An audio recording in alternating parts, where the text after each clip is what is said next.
The final score, Wrexham 3, Dorking Wanderers 1. It was a very enjoyable afternoon, that, to be frank. We liked Dorking Wanderers, and they were gracious guests. I think we saw them right in terms of the hospitality that the turf and the club put on for them.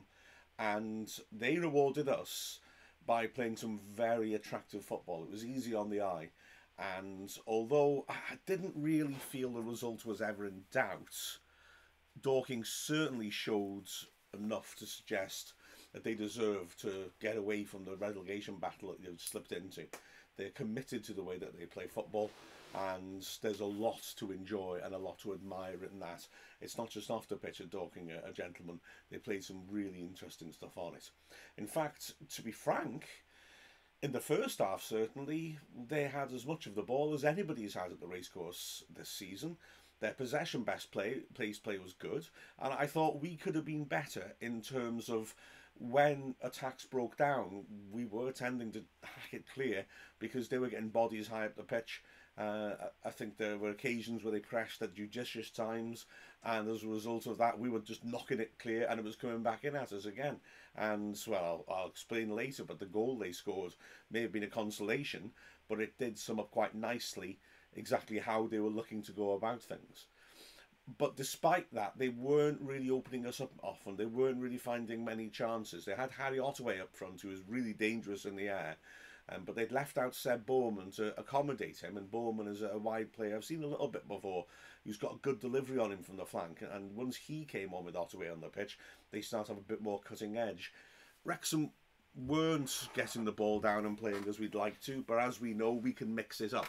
And we were still managing to get the ball forwards. Plus, obviously, when you've got players like Elliot Lee, Paul Mullen involved, things can develop very quickly. And indeed, in the 9th minute, an incident which I'm afraid isn't in the highlights because it was only recorded after the 10th minute.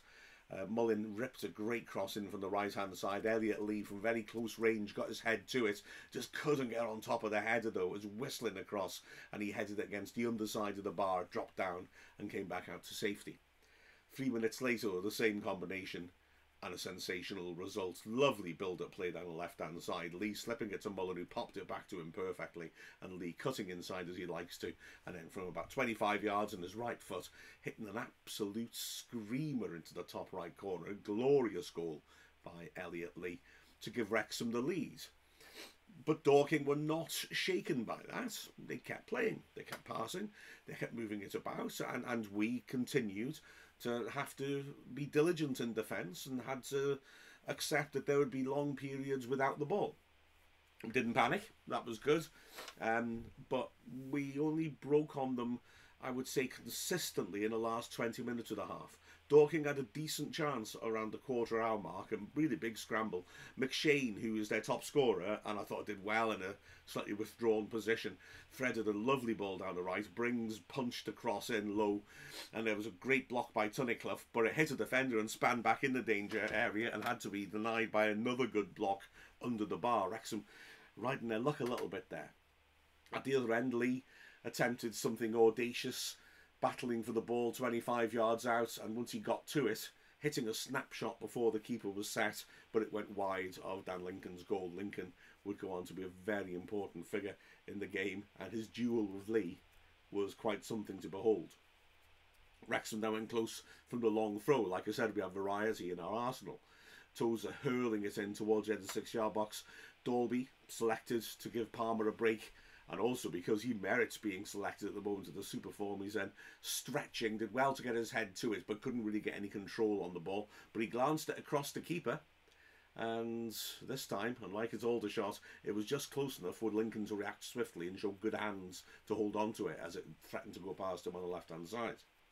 Some really good pressure around the half-hour mark then led to Ford feeding the ball square and Dalby driving in a tremendous shot from 25 yards. This time Lincoln saving spectacularly, an excellent save, bringing his top hand over the top and getting a strong hand on it to tip it over the bar. Great save that from a great Dalby effort. And he would be active again soon afterwards. Ford feeding it inside, Young drilling a shot which took deflection. Now, I think it may have taken a bit of speed off it, but also changed the direction of it. And Lincoln would have seen it a little late, but he managed to get Lown low to his left and pull off the save. A lovely, ingenious piece of play, again, between Mullen and Lee. Probably ought to have led to a second goal. The ball going out for a throw on the left as Wrexham broke. Mullen alert to this possibilities, as was Lee. The striker picked up the ball, hurled it in Lee's path, and he was one-on-one with the keeper, but Lincoln came out really quickly and was able to make the save. But there was no reprieve, because soon afterwards there was a goal. This time it was Moore giving the ball away in midfield. Young, alert, just punched a first-time pass down the right channel to find Mullen running in at the goal from the right flank. He drove inside and put in a lovely left-footed finish across Lincoln and into the bottom corner to put Wrexham 2 goals up. It could have been 3, because in the last minute of the half, Lee again fed Mullen, who struck once more, and again Lincoln was able to push it out, and luckily for him a defender came and cleared. So 2-0 at half time, and it did feel like breathing space. Dorking had won a lot of friends with their style of play, weren't that threatening going forwards, and in the second half, yeah, Wrexham did look more impressive. Cannon with some great work down the flank, initially heading towards his own goal, but then a lovely little step over, sending him back towards the Dorking goal, feeding it inside to Lee. He helped it, beg your pardon, to Mullen. He helped it on to Lee, and his powerful shot from the edge of the area took a nick and was deflected just wide of the right post. In the 55th minute, Cleworth played a terrific ball over the top first time to put Dalby through with Mullen, 2 strikers against 1 defender. Dalby driving in, cut inside. It looked to me like the sort of situation he'd want to shoot in, but unselfishly he squared it to Mullen and put it just a little bit behind him, and he couldn't quite dig it out before a defender came back to cover. It was a glorious opportunity, an excellent ball by Cleworth, and all I can say is that Dalby learned from it, but Dorking didn't, because within a minute, same manoeuvre. Again, Cleworth stabbing the ball over the defence down the right. Dalby picked her up on the flank, and this time he had no eyes for anything but the goal. He beat his man brilliantly round the outside, drove into the box, and then carried it in to about 8 yards out. I think the keeper was anticipating him trying to put it into the far corner, and he suddenly pivoted and pulled it with power inside the near post. A lovely finish, and Dalby continues his good streak in front of goal. He really is in superb form. Wrexham, at this point, were looking very fluent, very impressive, and to be honest, there was a real danger that Dorking might, at this point, crumble. For me, this was the one point where you thought, okay, this could get ugly for them. But they gritted their teeth and started to get themselves back into it. Wrexham brought Mullen off to give Palmer 20 minutes. Dorking started to monopolise possession again. The game was gone by now, but they were showing good self-respect and moving the ball around well. And in the 77th minute, they got a goal. And I've got to say, as I said in the introduction, just look at this for an indication of why they persist with their passing style. 20 passes in the move, as they probed around the pitch, trying to find a way in. 1 minute 22 seconds they were in possession. Fair play. I mean, that is a commitment to keeping the ball on the floor that you've got to admire. And in the end of it all, Bowerman, who had come on the left flank and was starting to put dangerous balls in. Although it was interesting, because my take on this, I could be wrong, was that ironically Ford, who had an excellent game at right wing back, was actually handling him fine. When he got support, when he was doubled up on, it actually helped Bowerman, because when a player would come in and put himself between Ford and Bowerman, Bowerman would use him as a screen, get round him and ripped across it before Ford could engage again. And on this occasion, that was what happened. He cut inside onto his right foot and whipped the ball to the far post, and the other substitute mute got up and headed the ball home. Lovely cross, nice far post, 6-yard header, right in the top corner. Lainton couldn't do a thing about it. Wrexham was stung and responded. A nice move down the right. Dalby finding Palmer, and he slid in Lee beautifully, one-on-one with the keeper. Lee will be so disappointed he only got 1 goal in this game, but to be fair, he came up against Lincoln, and Lee hit it well and back the direction it came from, and Lincoln managed to adjust to make a superb reflex save. Absolutely hats off to him. Jordan Davis came on to get himself a couple of minutes. James Jones had come on as well to replace Andy Cannon, and in the closing stages, Wrexham had another couple of near things to score. Dalby driving forwards once more, smashing a shot in, Keeper got down low and pushed it away, but Palmer had a great chance to put the ball in with half the goal to aim for, but didn't control it quite and put it over the bar. You could see his frustration.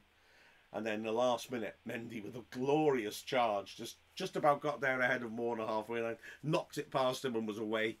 Cut inside, hit the ball across the keeper, just shaved the far post. Great effort. It was great fun. It was good stuff. Dorking did have some decent spells when it was 3-1, where you thought, okay, if they can make another chance, this could be an issue. But ultimately, the goal in that first half scramble was what they managed. Good performances by Wrexham. Leighton, like I said, didn't really have much to do, in all honesty. The centre-backs, Cleworth, in the second half, those balls over the top were really nice and opened Dorking up beautifully. Tozer and Tunnicliffe, again, as usual, were very solid, and the defence looked well marshalled. I thought Ford was excellent on the right-hand side, driving up and down. He caused lots of problems, linked up, played really nicely. And likewise, Mendy, who was terrifically energetic, aggressive and direct in the way that he played. Centre mids, Luke Young, again, was put in a very good shift. Maybe not quite as dramatic as sometimes, but then our midfield had less of the ball than usual, and we're happy to do so. I forgot to say, yes, in the last 20 minutes, 30 minutes as well, after we went 3-0 up, there was a clear shift in how we approached things. We stood off a bit. And I'm not saying that's a bad thing, but, you know, we pressed quite well in Dorking's half and forced errors, most obviously for the second goal when Moore gave the ball away to Young. But by the time the game was won, we retreated into more of a defensive shape, and apart from the goal, kept Dorking at arm's length. I think this was smart. There's no point in going for extra goals. The goal difference doesn't matter. The points will decide who wins the league. And quite frankly, we have managed to conserve a little bit of energy for Tuesday and got some good work defensively in terms of our shape, because Dorking do pull you around and do test you out in that way. So yeah, so the midfield didn't get as much ball as usual. Young still had some good interventions. Cannon was impressive. They put him into the central position of the three, and you know, he's clearly a quality player, and he really showed a lot of that. His touching the ball is great.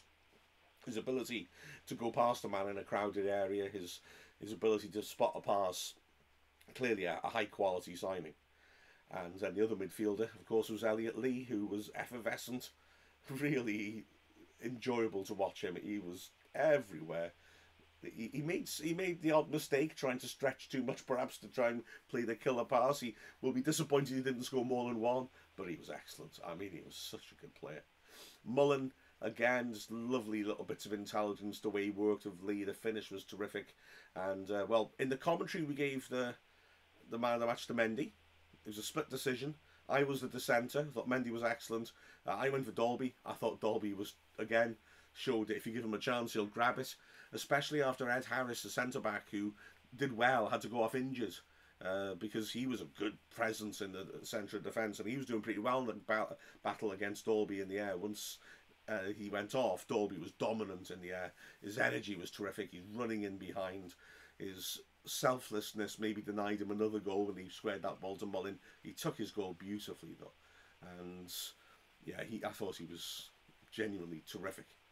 Dorking did switch their formation as well when we went a bit more sort of sitting off a touch, and that allowed them to move the ball around nicely. But I think it also allowed Dalby to be a bit more aggressive in the air, because their centre-backs now lacked that big central figure in Harris, and that allowed Dalby to run amok a little bit at the other end.